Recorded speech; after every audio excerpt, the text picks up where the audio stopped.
Hello, my name's Rob Cubbon from robcubbon.com, and today I'm going to be talking about domain names. Now, domain names are another huge source of stress and worry for new entrepreneurs. So here is a conversation I have with Noura, my new client, about her domain name. What about your domain, Noura?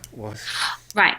Yes. Is it worth, having a domain name which more easily specifies the type of service I offer or is my name going to be enough? Right, I'm glad you asked me that. Both have advantages and disadvantages, okay? Okay. Let's say you have wellnesscoachlondon.com. Yeah. That would be very good for attracting people from Google who have Googled Wellness Coach London. Right. Okay. Because, Right. however, the power of exact match domain names, these domain names, has declined in recent years because Google has Okay. found out that people are purchasing them specifically for that reason. Mhm. And it has another disadvantage in that you might change your mind. You might not want to call yourself a wellness coach in the future. You might want to go into Exactly. a different...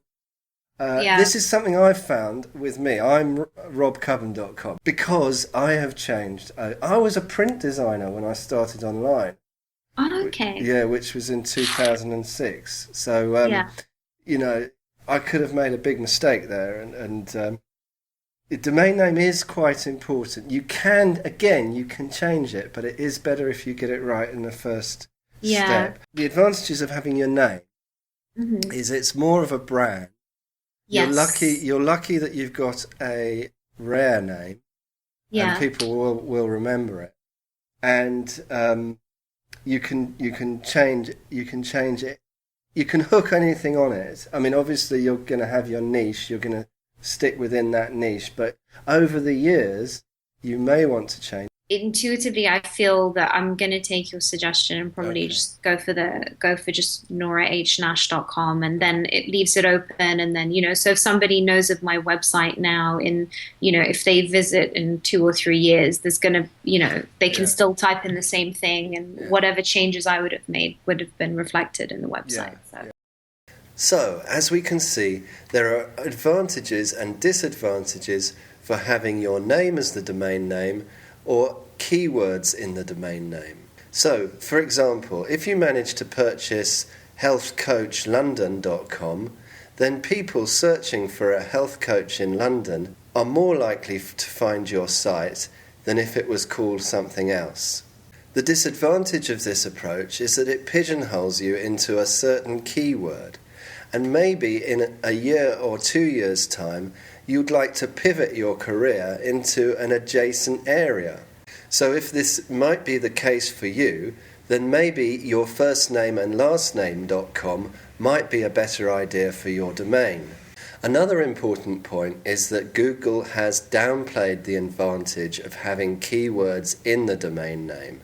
And so, although they do attract searches, they aren't as powerful as they used to be. A few final points.